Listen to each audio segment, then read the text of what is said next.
Mari masuk Pak Haji. Ayo Pak Haji, silakan. Mari masuk. Iya. Sehat-sehat Pak Haji ya. Amin, amin.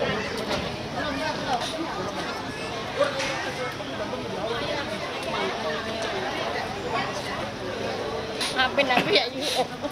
Udah sehat-sehat kembali. Iya Pak Haji. Maafin ya Bu ya. Sama-sama. Anaknya mana anaknya? Iya, maafin mama ya. Doain. Sehat selamat. Ya.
Terima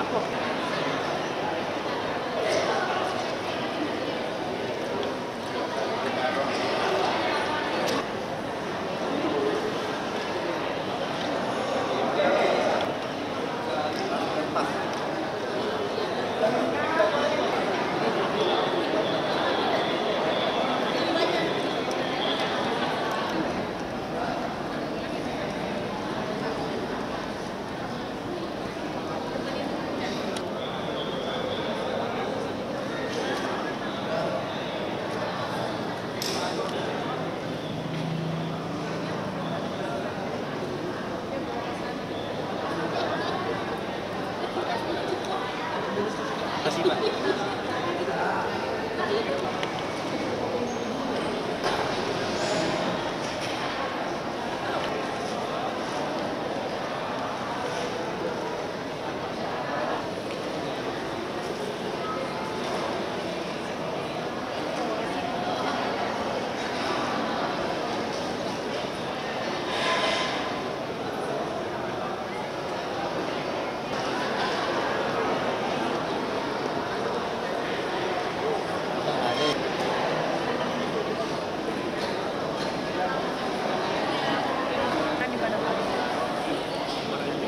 Iya, saya 35 Pak, daftarnya 22 tahun. Anak masih sama suami. Jaga makanannya. Iya, itu makanannya makanannya Enak sih.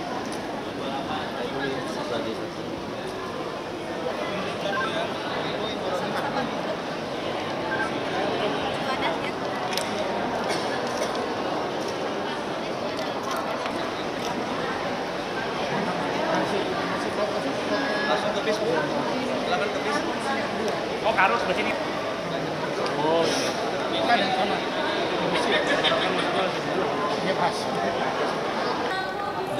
Ibu, kalau boleh tahu nama siapa Bu? Nama saya Latifah Hanum. Bu Latifah ini Iya. asal dari mana? Saya asalnya dari Kebonjeruk, Jakarta Barat. Iya. Tadi berapa rombongan? Saya sama suami dari yayasan langsung ke sini, ketemunya di sini. Iya. Bu, kalau boleh tahu ini sudah mengantri. Iya, saya daftar dari 2012. Iya, bulan Oktober 2012, berarti sekitar 12 tahun. Bu, setelah penantian 12 tahun akhirnya bisa ke Tanah Suci. Ya, mungkin boleh diungkapkan perasaannya gimana sih? Masya Allah, alhamdulillah ya, senang banget. Akhirnya yang ditunggu-tunggu datang juga, bisa menunaikan rukun Islam yang kelima. Tentunya ya bersyukur sama Allah dikasih umur, dibilang masih muda ya kalau untuk 35. Sekarang kan penantian masa tunggunya udah 30-an tahun ya. Alhamdulillah sangat bersyukur sekali. Jadi sedih. Selama proses haji ini Bu, dari panitia sendiri ini menurut Ibu gimana sih? Proses apa? Proses ini tadi kan Oh ini ya, alhamdulillah teratur dari masuk dibantu sama petugas, langsung diarahkan untuk kalau yang masih masa produktif untuk cek urin, kehamilan, terus snack, semuanya bagus, alhamdulillah pelayanannya cepat. mungkin apa ini Bu untuk kedepannya gitu misalkan yang pengen haji Iya, yang pengen haji mungkin kalau udah ada rezeki mungkin mulai dari sekarang bisa daftar ya karena mengingat masa tunggunya tambah lama dan apa ya Mas, itu aja sih kayaknya. Pokoknya kalau udah ada niat, ada rezeki langsung daftar. Kalau untuk rezeki lebih mungkin bisa ke ONH Plus yang cuma 5-7 tahun gitu.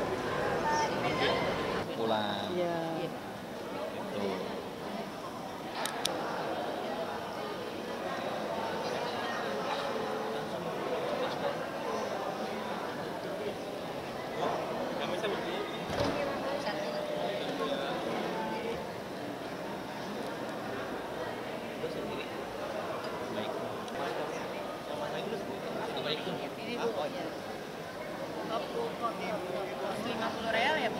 750.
Assalamualaikum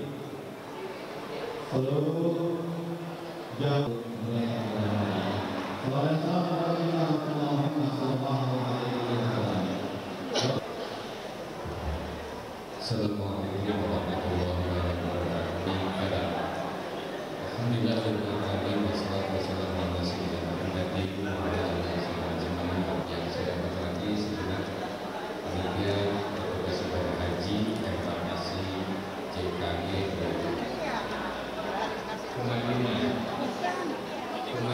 Munafaya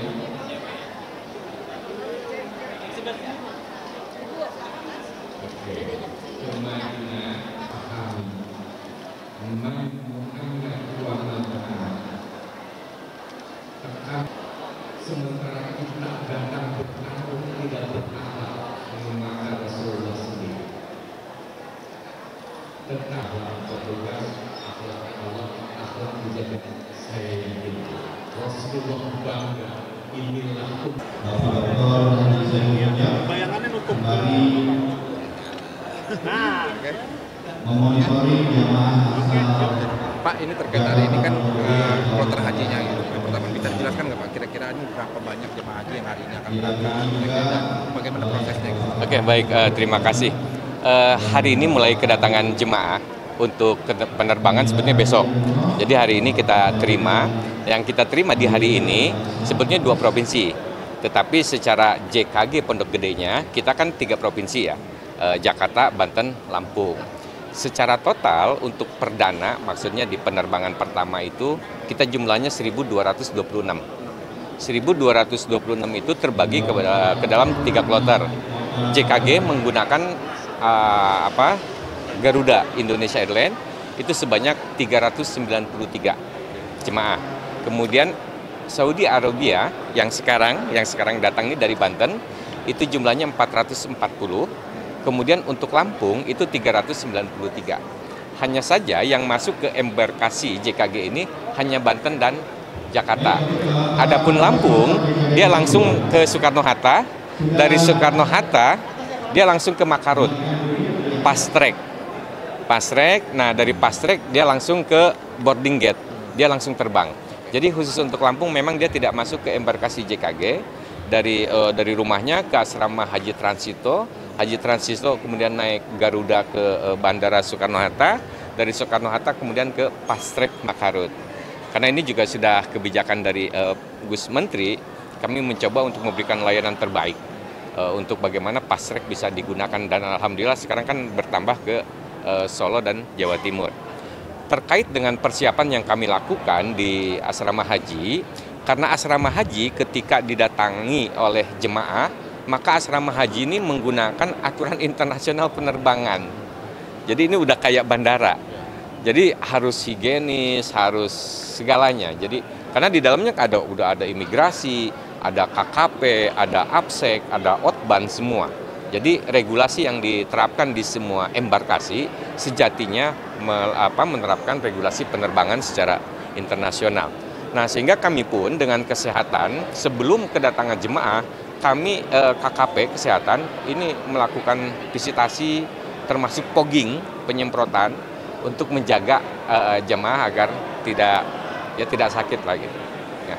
Kedatangan jemaah kami juga punya SOP dan arahan dari Bapak Menteri tidak boleh lebih dari 30 menit.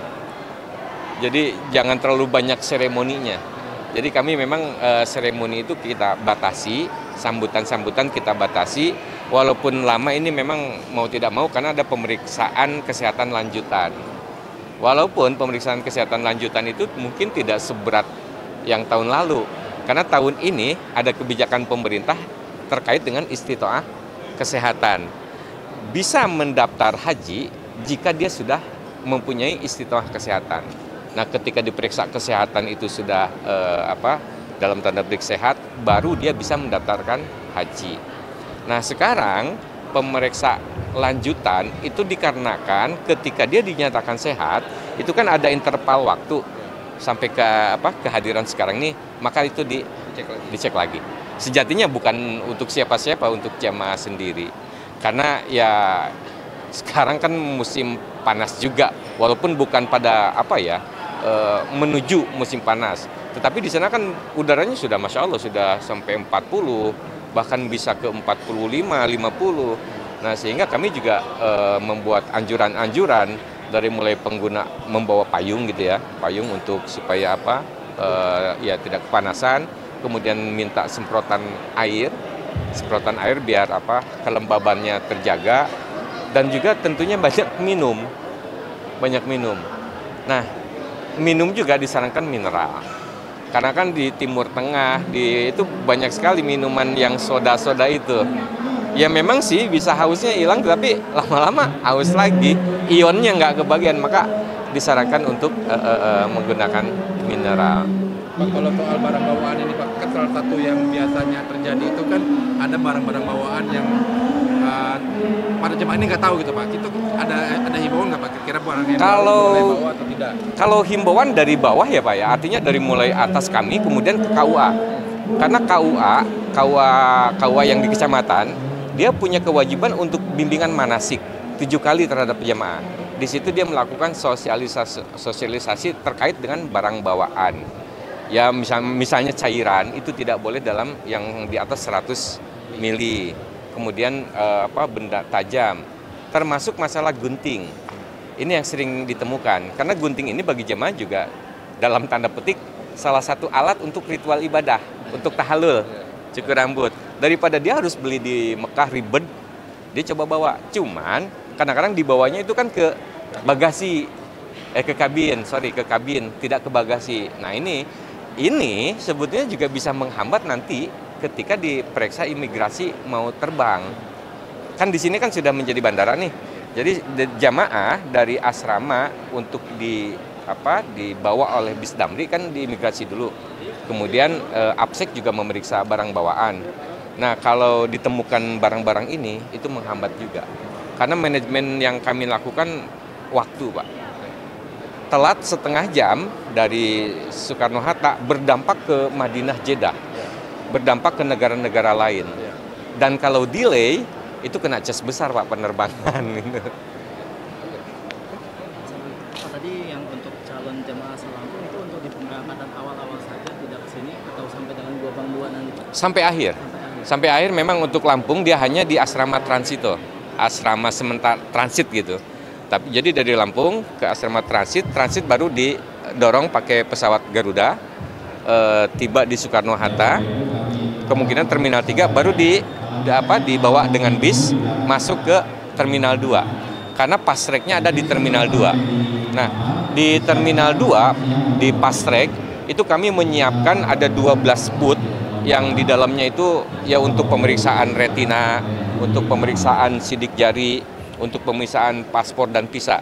Nah sehingga jemaah asal Indonesia, asal JKG ini, dia datang ke Madinah, udah nggak ketemu lagi imigrasi karena sudah selesai urusan di Jakarta. Ini sangat membantu jemaah.